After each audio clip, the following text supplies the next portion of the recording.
Welcome back to Problematic Women.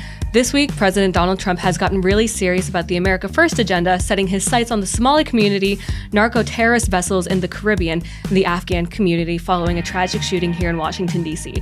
And he really is asking the question, who gets to be an American citizen here in the country? All this and more on today's Problematic Women.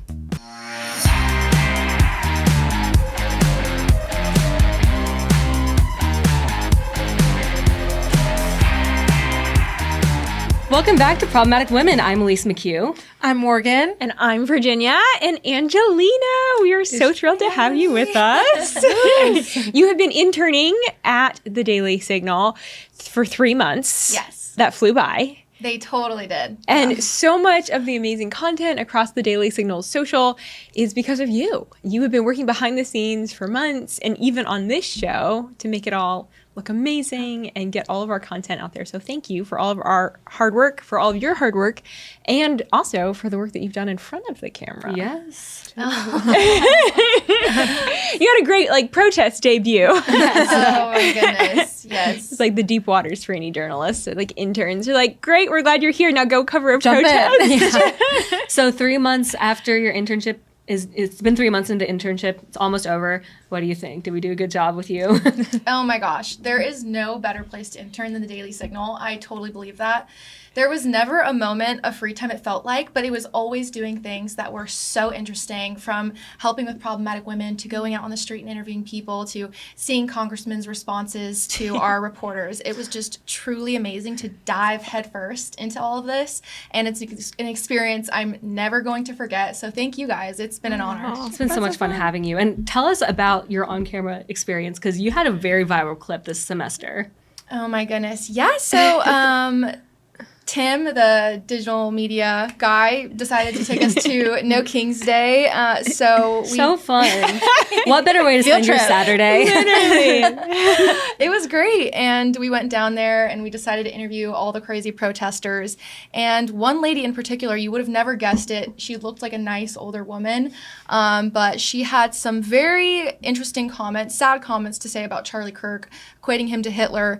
We were able to get that on video when I interviewed her, and that clip went viral on Twitter, or X now, with over 3 million views, I believe. Wow. And so it was just crazy. I'm so glad that we were able to further unveil just the left's craziness, and frankly, they're evil, even the people you wouldn't even suspect. So that was an awesome experience. Absolutely. And I'm so glad that even just as an intern, you get to play such a key role in the success of our outlet. And it's just been such an honor to have you on. Oh, thanks. And if you too want to join the Daily Signal team as an intern, you can go to the Heritage Foundation website and click on their job opportunities and follow the links to apply for the Young Leaders Program, and then specifically select the Daily Signal. So if you're ever interested, you too can make amazing content and go to protesters and interview crazy people. Yes, every day's a new day.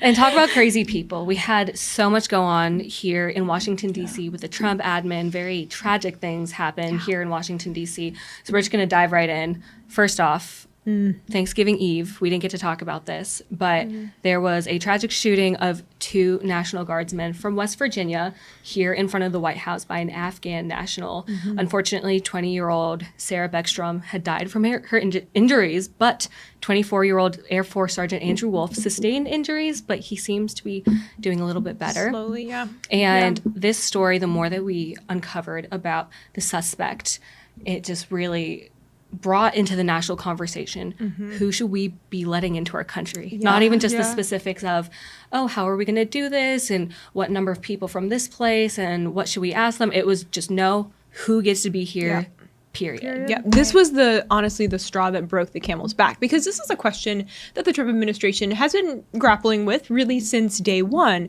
with the crackdown on immigration, talking about American values, America first, but then to recognize, okay, this individual drove across the country with the intention of causing individuals harm. We're learning more about possible motives, what drove him to do this. Do want to make it clear right now, he's obviously the lead suspect in the case, but has not been convicted yet. And so it begs these questions of, okay, what do we do around areas of immigration? Right. And I think it's been fascinating just to watch the strategic action that since then the Trump administration has taken. So this individual was an Afghan or is an Afghan national. He actually served with U.S. forces in Afghanistan in some very, very intense missions. So you have Secretary Noem saying, okay, after the fall of Kabul, in 2021, he came to the United States and then was radicalized after coming to the U.S. We've seen reports out of NPR being like, he probably just had a lot of PTSD and undealt with trauma. Probably true. And I think it's also very, very probably true that he was radicalized. And obviously, a normal, rational person doesn't carry out these kinds of acts of violence. So then we have just seen, okay, if this type of thing is going to take place in the country at the hands of someone who was, given the privilege of being able to come to the U.S. for safety and for refuge, let's reevaluate. And that's exactly what the Trump administration is doing. They're reevaluating who are we letting in. What is the vetting process? I think that's the biggest thing that they're taking action on, is even for individuals that have already been granted asylum, they're going back and saying, we need to reevaluate these cases because the vetting process was just not there under the Biden administration. That's 100%. I think the major concern is the vetting process, and not only the vetting process with people like this man who was here, who, worked with U.S., but also just the vetting process for all of our immigration, whether it's the green card approvals, whether it is the illegal migrants that are coming in here and awaiting court dates, or the ones that legally come here. I just feel like it's almost like everything just needs a complete overhaul. But what's, to me, the most shocking part about this specific story is how clearly premeditated the action was against service members. He was trying to send a message, and dare I say, this is domestic terrorism, terrorist attack, on American soil. It's in DC. It's against our National Guardsmen, which the National Guardsmen were here because President Trump brought them here to protect the city of DC, and when a lot of our other cities aren't being protected by their own local law enforcement and politicians. But it's how many of these attacks are going to happen on American soil? What do we do to prevent the attacks on American soil? Because clearly, somebody can drive into Washington, D.C. and pull off such a heinous act against young National Guards members that are here to protect our city. And it's almost like, is the National Guard even enough to protect our city if D.C. is pretty much a gun-free zone? Legally, you can't really be a firearm owner in Washington, D.C. It is extraordinarily hard to get a concealed carry permit. Pretty much the only people that are armed within D.C. is, Capitol Police or National Guards members and things like that. So having someone then additionally come out illegally into the area with a firearm and then carry out this act, it's really heartbreaking. And it just the one question I have is just when is the next one going to be? We've seen plenty of examples of terroristic attacks in America on our soil. Obviously, Antifa is now considered a domestic terrorist group, but it's just how many more events like this, whether internationally or domestically, from internationals is what I mean, or domestic individuals, is this going to happen until we're shut it down? Which I know Trump had a big tweet this week. Elise, you brought this up. Absolutely. And before we get to the tweet, I just want to say I know exactly what's not going to help, and it is what the seditious six, the Congress people and senators who made that video saying, hey, if you're a military member, you can defy Trump, you can defy Hegseth because it's illegal. It's this rationale and this mindset that if you're not defying them, you're being complicit in something very illegal, which I'm sure contributed a little bit to this culture that we're in that led this man to think, hey, I need to go do this and I need to enact some sort of justice. I don't know what was going on in his head. Again, you said he was very mentally disturbed, but that did not help at all. And it did not help the national conversation because a lot of people weren't even addressing this because they just totally believe that the National Guard is like the Gestapo. No, it's 20-year-olds, 24-year-olds just doing their job, just doing what they enlisted in doing, and they can't defy serve their country. Serve their country. Just stand outside the White House to pick up trash and help grannies cross the road and help them down the metro stairs. It's really, that's what the National Guard is doing. And it's just so frustrating that a woman our age had to die because of this political rhetoric. Yeah. And I'm not the only one fired true. up about this. President Donald Trump also is. And he had this huge long tweet this weekend, actually multiple, but the big one has, I think, close to 100 million views on Twitter alone. And you brought this up. It's big that he tweeted it instead of just putting it on Truth Social. For those who don't know, like, he only posts on Truth Social. It is very rare. Like, Donald Trump, his president's words will always be spread throughout all social media networks. But it is a big deal that he had his team put this specific tweet on the platform. Exactly. And actually, we have a quick explainer video to basically sum up this tweet because it was 511 words, I believe. It's quite long, quite lengthy. And you can tell with Donald Trump, a lot of his quips and his sassy moments, they're a little funny. He gets a laugh from the audience. But when he was talking about this, and even this past week in all of his pressers, when he was talking about this, he was serious. He was done with all of the BS surrounding this conversation. And he was just telling it how he feels. So we're going to throw up that explainer really quick, just in case you didn't get to read this or you couldn't make sense of it because it was a lot. So in case you missed his weekend post, literally banger after banger, or you just couldn't sift through all the chaos, don't worry, I got you. He makes an example of the Somalian takeover of Minnesota and how the, quote, seriously retarded governor of Minnesota, Tim Walz, has done nothing about that. It's worth noting that the New York Times did a piece on this very issue this weekend, saying that Somalians have defrauded millions of dollars from a COVID-era government program on Tim Walz's watch. So before you get all flustered over the word retarded, you have to understand that Tim Walz literally let taxpayers get cheated out of $1 billion of their own dollars under his watch. So if it's not retardation, that's negligence or complicity, which is way worse. And then for the grand finale of this tweet, Trump announced these 3 core things. 1, he'll be pausing migration from all third world countries. 2, he's going to terminate millions of Biden's illegal admissions, including those signed by the Autopen. And 3, he's going to remove anyone who is not a net asset to the U.S. Okay, so I got a little ahead of myself. It was about the Somalian takeover of Minnesota, but also about this National Guard shooting. He started out with that. I didn't put that in the video because, not gonna lie, this tweet was long, so the video was long. It was about 5 minutes. You can go check that out. But he covered that, and he was talking about how if you're not a net asset to the U.S., you shouldn't be allowed to be here, which I feel like is a very basic thing to say. Why does everyone feel entitled to being here? Then he relates it to all these issues between like the Afghan national, Somalian takeover of Minnesota, third world countries just abusing our lax immigration from the Biden era.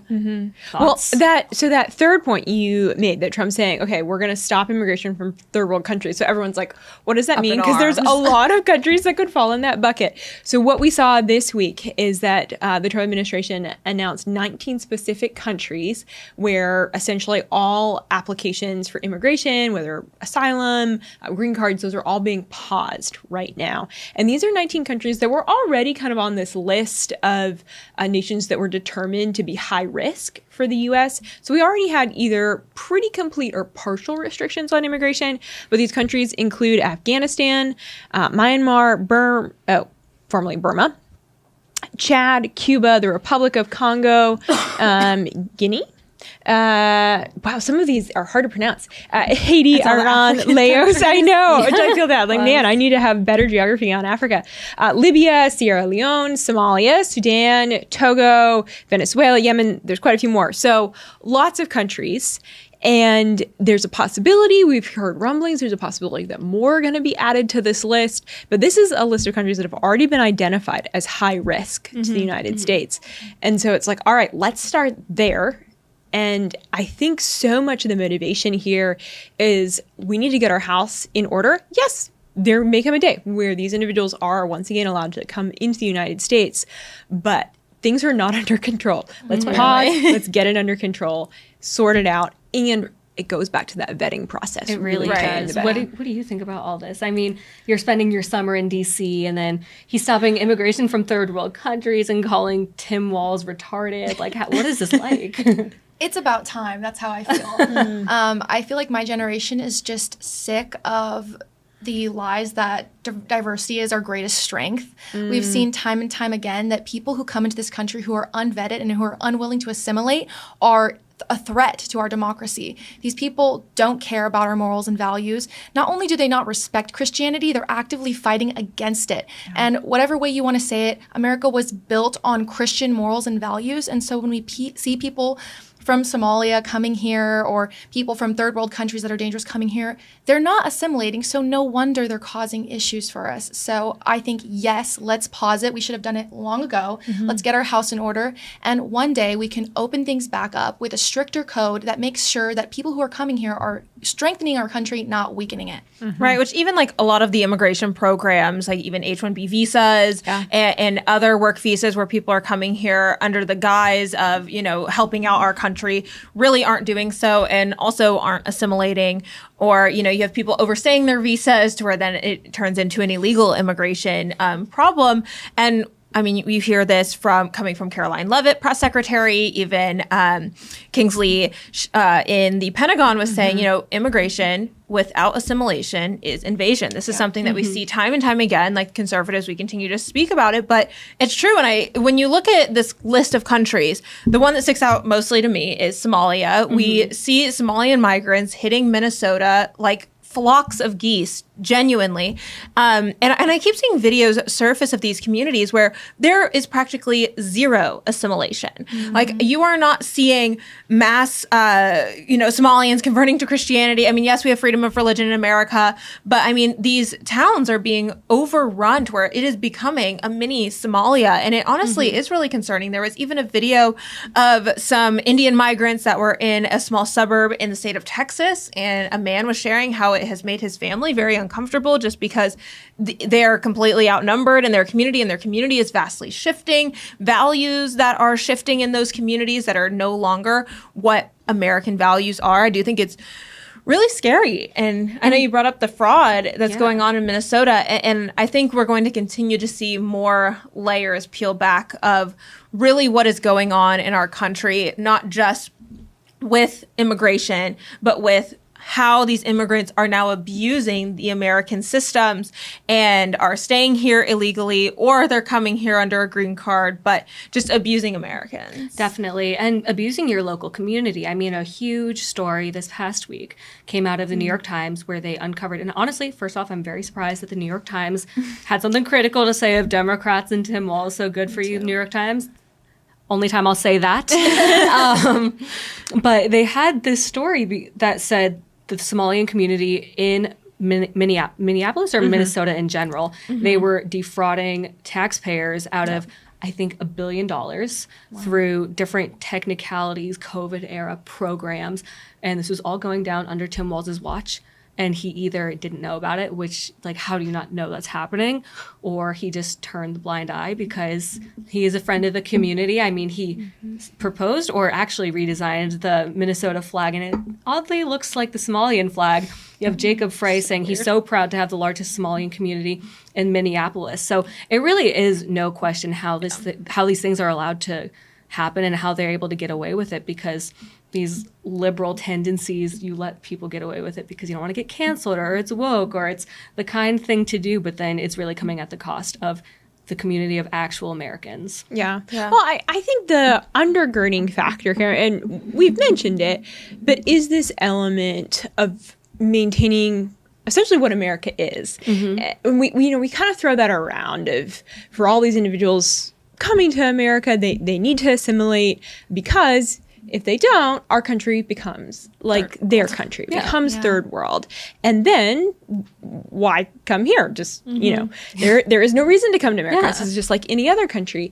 So there should be a little bit of ferocity around protecting America and what it is and what it was founded upon, and the values of capitalism, of promoting free markets, values of freedom of religion, of freedom of speech, of self-determination, of responsibility, not just living off of the government. Like, these are the things that make America America. And so while, yes, America is a nation of immigrants, and that is awesome. At the same time, a nation of immigrants that assimilate, order, and understand the beauty and the value of America for what it is, so that we can preserve it for future generations, for future immigrants who are trying to genuinely escape the real poverty and oppression that they're experiencing. Well, and even when you become a U.S. citizen, if you immigrate to America and you go through the process and become a U.S. citizen, you have to denounce your former citizenship from whatever country you're coming from, and you take an oath saying, the United States of America is the country that I am fighting for. This is who my allegiance and my loyalty is to. And we're seeing that clear as day, U.S. citizens even are not even respecting that oath. They say it, but they don't actually take it seriously, which I don't actually know if y'all know this, but if you don't take that oath seriously and anything comes out in the future, you can have your citizenship if you immigrated here revoked, which I do think that is kind of something with immigration needs to be taken more seriously. I know y'all have been mentioning a little bit, I'm going to push back where you're saying, we could open it back up again. I disagree. I think we need to be on a very, very firm no immigration for the foreseeable future because we have too many people who have entered our country. We can't seem to deport them fast enough. I know that, that is something that President Trump is very strong on is mass deportations. We need to be seeing more of those. I think we need to go through and re-vet every single migrant that has entered the country since the past 2 decades because there's so many that are, fall under those different visa programs or, different visa programs and green cards that, it wasn't properly evaluated. And now I think needs to be a complete overhaul to properly vet them. Absolutely. Yeah. I totally respect that, especially with everything going on. I mean, our country is in disarray with the amount of immigration coming through. And so, if we have to pause it for the foreseeable future, that's what we have to do to protect our culture. You look at places like Japan. It is extremely hard for anybody from another country to actually immigrate and assimilate into Japanese culture. They expect you to learn the language. They expect you to respect them.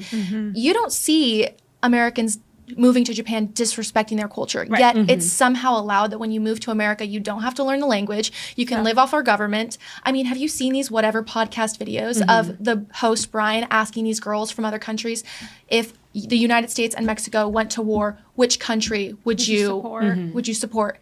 They don't say the U.S., yet these people are living here, and there's millions of them. That's a scary concept. Well, it's just so entitled, and I think it's not just a problem with Gen Z, but I think liberal Americans in general have an entitlement problem because I don't know what it's attributed to. Some say like our Anglo tendencies and our politeness or just growing up very comfortably. But there's just such a sense of entitlement, not for ourselves, but for other people. Like they should get to use all of our resources. Like, what do I need it for? These people need it, even if they don't agree with us. Like, it's a humanitarian issue. I just hate to hear all of these talking points. And the way that you guys are putting it is so eloquent. President Trump speaking on this, not so eloquent, but the passion is there, and that's what matters. So we actually have a clip of him talking about this at a cabinet meeting this past week. Yes. He's just done. I'm done. America's done. Let's roll a clip. Somalians ripped off that state for billions of dollars, billions, every year, billions of dollars, and they contribute nothing. The welfare is like 88%. They contribute nothing. I don't want them in our country, I'll be honest with you, okay? Somebody would say, oh, that's not politically correct. I don't care. I don't want them in our country. Their country is no good for a reason. Their country stinks, and we don't want them in our country. I could say that about other countries, too. I can say it about other countries, too. We don't want them to hell. We have to rebuild our country. You know, our country's at a tipping point. We could go bad. We're at a tipping point. I don't know if people mind me saying that, but I'm saying it. We could go one way or the other, and we're going to go the wrong way if we keep taking in garbage into our country. You know the meme from that movie Amadeus when I think it's supposed to be like Salieri or something. He just drops the papers because he's like, this is so good.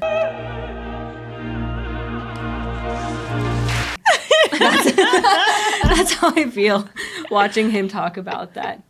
We don't want him. Get out of our country. Like, I mean, I could not agree with President Trump in this clip more. And there's actually a very specific piece of fraud that I want to mention because I think it is so interesting because it is happening, multi-million-dollar fraud. So actually, in September of this year, federal prosecutors charged a 28-year-old Minneapolis woman, Asha Farrar Hassan, who is a Somalian woman, I believe, and it was a $14 million fraud scheme targeting autism services under the state's Medicaid program, which now it's been investigated that 1 in 5 autism treatment centers in the state are now under investigation. And what is happening with a lot of these Somali communities and providers and the allegations that are kind of being thrown around and what we know has happened is that these community members, these immigrants, are receiving federal aid for help to live their day-to-day lives, and they're committing fraud by claiming that their children have autism,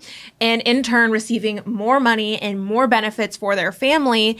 And it has come to light that their children do not have autism, that they do not have any mental health crisis or any kind of disorder or something where they actually need those funds to help care for their families. So in turn, that is taking money away from American families that could be benefiting. And seeing that this is a multi-million-dollar fraud scheme that is happening in just Minnesota right now that it's being uncovered, I'm very curious to know how many more of these kinds of fraudulent cases, whether it's with autism or other disabilities, is happening in our country. Because, I mean, we've had millions of migrants come in from countries all across the world, but seeing this take place in just one concentrated area with billions of dollars, as we've seen come from the White House, with multiple different streams of fraud from Medicaid, Social Security, et cetera, how much more taxpayer money, how much more American dollars are we going to fund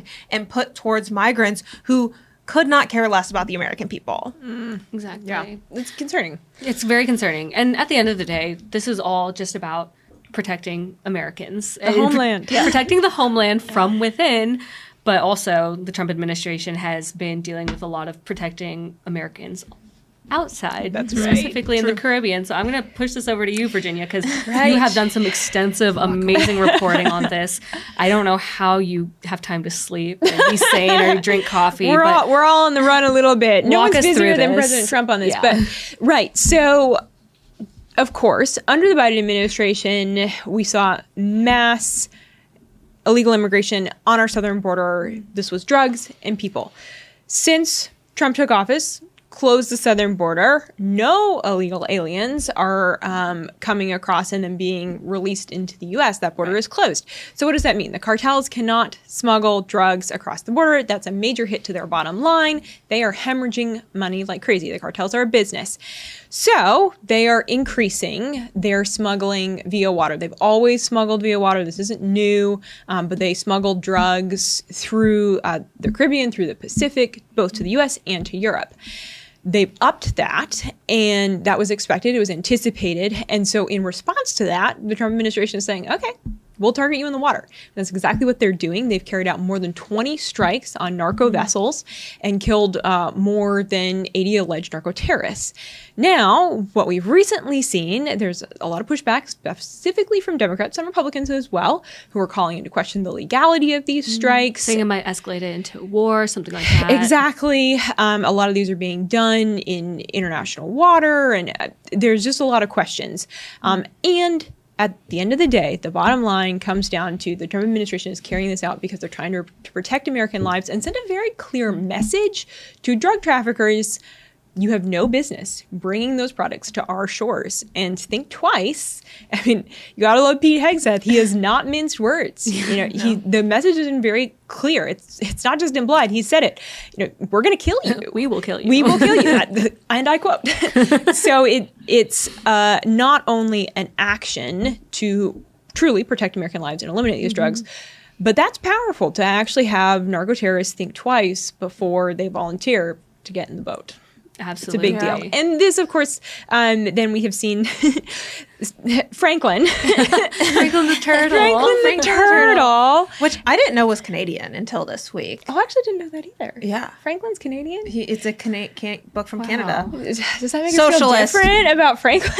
I know. A little bit. Franklin's protecting the homeland, though, for America, so. But yeah, the memes of Franklin have been fire. I think we have one, fire, no pun intended.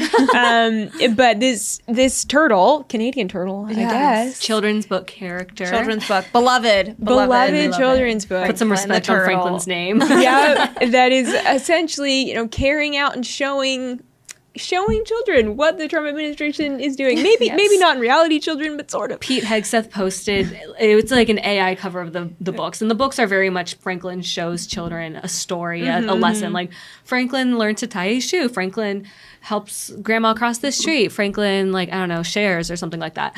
Cute things. Cute Innocent things. So Pete Hegseth posts a cover. Actually, I think do we have a picture of that? I think we have the photo. I think we have the photo. So we're going to throw that up here while I'm talking about it. Pete Hegseth tweets an AI-generated cover of a Franklin book, and he says, for your Christmas shopping list, something like that. And it says something like, Franklin defends against narco-terrorists. So he's hanging out of like a Huey helicopter carrying a big gun.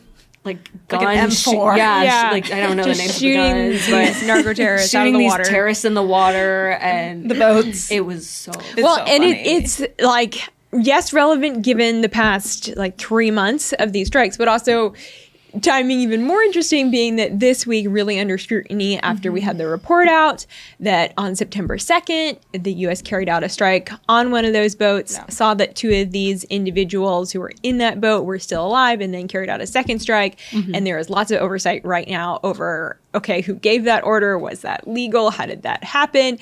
Since you can't shoot people that essentially have, aren't armed, aren't posing a threat to the United States. So there's questions of, were they still posing a threat? What does that mean? We're going to hear more about If this you're in the coming carrying days. fentanyl or other illicit things within the boat, I would say that you are going to harm the United States. That's my argument. And I believe ABC News, they're just one of many sources reporting on this, but I think they reported that the 2 individuals who survived were getting up to like go back on the boat. So there was that presumption that they're like still in the fight, I guess. And that they were in contact with I was about to say the mothership, I guess so.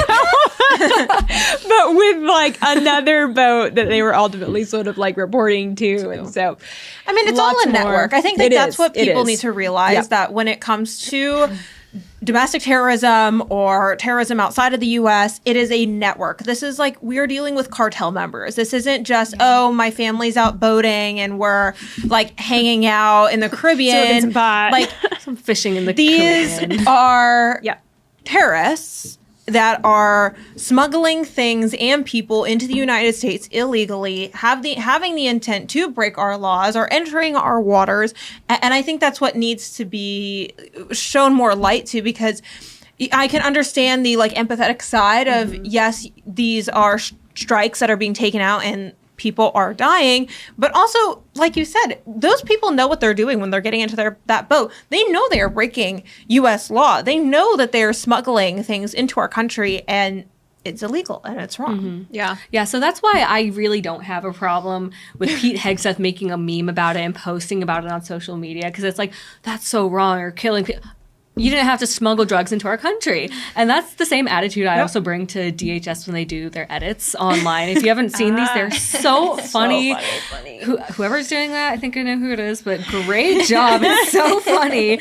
And they'll post, I don't know if you know what edits are, but I'll just give a little explainer. It's when you make a compilation of videos with like music in the background. You do some fancy editing. It was very big on Tumblr and social media when we were younger, but DHS is really good at this.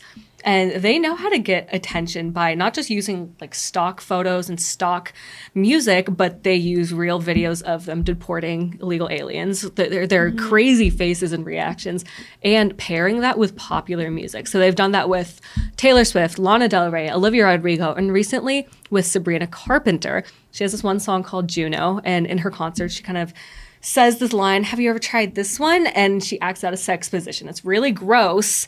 So DHS used that line to show the different positions in which people getting deported can be put in. That's very funny. Let's just roll that edit, because I don't do it justice while explaining how that went. I like your explanation. I know, I did appreciate your appreciate that. Yes. Tried some freaky positions. Have you ever tried this one? Have you ever tried this one? Have you ever tried this one?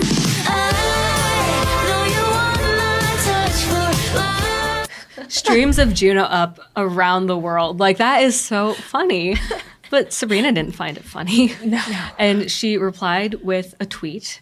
She called it evil and disgusting. She said, "Don't ever use my music in your evil, agenda ever again, inhumane agenda, all this nasty stuff. And I'm like, Sabrina, evil and disgusting.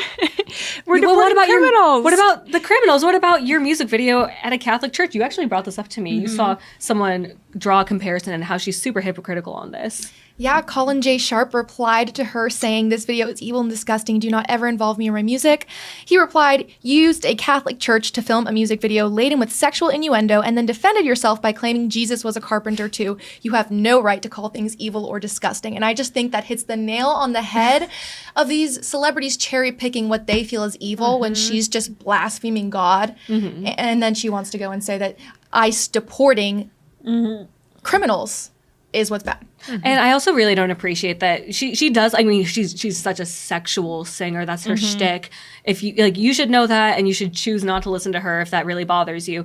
So whenever she defends herself in that aspect of her music, she's like, "Well, I know what I mean by my songs, and if you interpret it differently, like, sorry, that's up to you, but like, leave me alone." But then the second someone uses her song to interpret it differently, she's like, "Get this off the internet. I hate you." It's also funny and making a meme and a joke. And I even brought this up, like Taylor Swift's music has been used. I know that this video wasn't DHS, it was the White House, which I think this was the makes White House. It was the White House social media, which I think makes it even more funny because it wasn't just DHS. Not saying it's just DHS, but a lot of the memes have been coming from them. And so seeing the actual official White House make a video like this made it hilarious to me. But the White House also used a Taylor Swift song. Taylor Swift hasn't said anything, and we've seen a lot of unproblematic celebrities, which I think we need to see more of. Like, it's a pop culture song, it's popular, and pop culture and politics do seem to intersect a lot of the times. It was a great, funny video, and she obviously is a liberal, has no care or taste for the current Trump administration, but I think she should have just let this roll off her back, and her entire tweet was just pandering towards her super, super leftist fans. Yeah. Sabrina Carpenter being more like Taylor Swift. Is the moral of the story. Yeah. Be like your big sister. I just really thought we were past this moment in culture where you have to do the virtue signaling thing of like, I don't stand with this. You know, I don't stand with you, and I don't stand like we already for knew this. that. Like I could assume that Taylor Swift did not appreciate that. Yeah. I could assume that Sabrina Carpenter, you didn't appreciate that. But you didn't have to say it. I don't know. I think you're serving fans who are going to stick with you no matter what. It really makes no sense. But I am a little embarrassed to say that happened. And I checked my Spotify Wrapped, and Sabrina was in my top 5. Oh, no. Taylor was in my top 5. Mine too. It was catchy. It was catchy. But okay, so Spotify Wrapped that came out this past week. So fun. The graphics actually look good this time. But I want to know what everybody's item on their politics Wrapped is. If you don't know what Spotify Wrapped is, it's basically at the end of the year, Spotify or Apple Music, they do their own too, will give you your stats of the year, like your top 3 most listened to artists, albums, genres, how many minutes you spent listening to XYZ. It's really fun, and it's really just a big topic of conversation. But I want to know politically, what is in your Wrapped? 2025, I spent 1,776 minutes thinking about the illegal immigration crisis in our country. Yes. And we're going to bring it back to 1776. Yes. Upholding the Constitution. Yeah. Yeah. Virginia, what about you? Okay, so I feel like mine's going to be kind of intense. But honestly, yes, illegal immigration, high up there, but probably more than anything, I've been covering more and more on the international side. And so Israel has been probably number 1 in my political Spotify Wrapped this year. Is Israel your top artist? I think Israel is my top artist. And actually having some joyful news on this, because just to give a tiny sneak peek from 1 year ago to today. So we're headed into Christmas, the Christmas season. Last year, I felt really, and I'm not trying not to cry. I felt really privileged to get to do media on Christmas Day talking about the 3 American hostages that were still being held in Gaza. And this Christmas, they'll be home. And it just is beautiful. It's praise God. We spent 2 years just praying for these individuals, praying for their freedom, their release, and the fact that, that war is not over yet. There is still a ton of work to be done. but those individuals are home and they are with their With their families. So that's beautiful. It's a cheerful and emotional Spotify Wrapped. You don't always get to hear positive news come out of these issues. So it's really been a blessing to get to read that and read your reporting. Huge. So, Thanks, okay, Elise. what about you, Angelina? I have spent countless hours. My Politics Wrapped has to be the joy in seeing all of these politicians, all of these conservatives kind of peeling back the cover of diversity as our strength and realizing that this unfettered immigration is dangerous to our country. We see J.D. Vance being outspoken about it. We see people like Benny Johnson and all these other political people just saying, no, we don't have to say diversity is our strength. America being a melting pot is so misconstrued. Our strength is actually our shared values. That's what brings us together. We have to be a nation built on shared values, because if not, we're going to fall apart, and we've seen what's been happening. So that's on my Politics Wrapped. I love that. Yeah, if not, what's the point? Right? What's the point? Well, Elise, what about you? So my Politics Wrapped, I've spent thousands of minutes watching, talking, tweeting about the pop culture girls being kind of based, even if they don't realize it or don't want it. I mean, it's been kind of incredible. I can't tell if I'm projecting or not, but I really do think Culture's changing. Culture is changing. We've seen Lana Del Rey talking about how she found a husband who really shares her values and upholds her morals, which is like code for like, okay, you might be a little based. I think so. I really hope so. Yeah, 100%. Taylor Swift new songs talking about how she wants The whole blog looking like Travis Kelce. Yeah, seriously. And like she wants, engaged, baking sourdough, all that stuff. Domestic bliss. I mean, Sydney Sweeney not kowtowing to the left on her jeans ad, and then whenever it's brought up, she's just like, So chill. I love the it. memes from that I'm are doing phenomenal. Demi Lovato looking like a girl again. Like, just, it's so good. And people don't realize it. And I'm not saying that they have to be political. I think it's good if they're not doing it as a political thing. But it's just great seeing the tastemakers. Some of them still need some work, Sabrina Carpenter. But a lot of them are just showing a little bit of sanity, which I never thought I'd see. So I've spent so much time thinking about that, and I really hope I can spend 1,000 more minutes talking about that next year. So good. I love it. It's so much fun. All right. Well, we're in the Christmas season. White House is ready to go. White House is decorated for Christmas. Looking fantastic. It's beautiful. Great job, Melania. I know you have your Christmas tree up. I'm working on it. You have your Christmas tree up. We've known this. Yes, we've known this. Do you put up a tree? I'm a November 1st Christmas tree putter-upper. Oh, okay. So November 1st. yes, I'm all into it. The longer I can have the tree lights up, the better. You're the best. But I take it down January 1st. So that's my bad thing. And then the house looks empty, and it's sad. See, I keep mine up through January usually. Same. Like, I like being in the new year, still in the Christmas spirit, but I'm you get the tree and you put it up the day after Thanksgiving. Like, literally the day after Thanksgiving. That's more reasonable. But That's how you beat the trust you too seasonal sads, the seasonal depressions. You keep it up as long as your heart desires. Yes. But we actually did a piece of content on the Problematic Women Instagram talking about the White House decor, breaks it down in all the details. So if you want to see that, that's some fun facts. It's our exclusive content just on Instagram. So go follow us, Problematic Women, on Instagram if you want to see that and more. But yeah, I just love it. I think it looks so classy. What do you think? Classy and beautiful, and just what a nod to elegance. I know that Melania brought in some beautiful artists to cultivate this collection of decor and designs, and it just looks flawless, especially after seeing the Biden era Christmas decorations that were straight out of the Hunger Games. Like, it looked like a carnival / the Capitol, just a total. It was like Cirque du Soleil. It really was. And like, I saw people tweeting like, what was the problem with the Biden? It wasn't giving classic Christmas.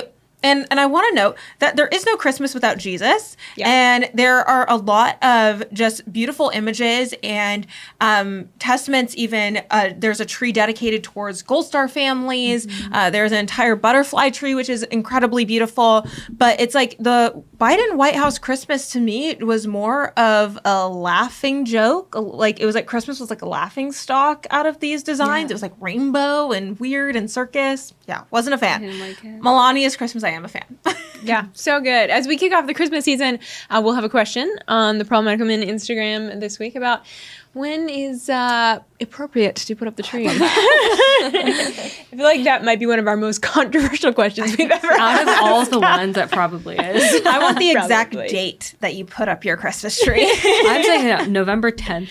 After my birthday, it's free free reign. game. Okay. You do whatever you want. I just need to look forward to something because I'm sad my birthday's over. I will say this year was the one year that I was really wanting to put up a tree early, but we hosted a big Friendsgiving with my husband, and I was like, no, we need to do the fall, the pumpkins, all of that, and then we'll do Christmas. Yeah. So true. It's Yeah. come, though. It Merry has Christmas. come. I say it. It's the season of Advent. Seriously. But Angelina, thank you so much for joining us today.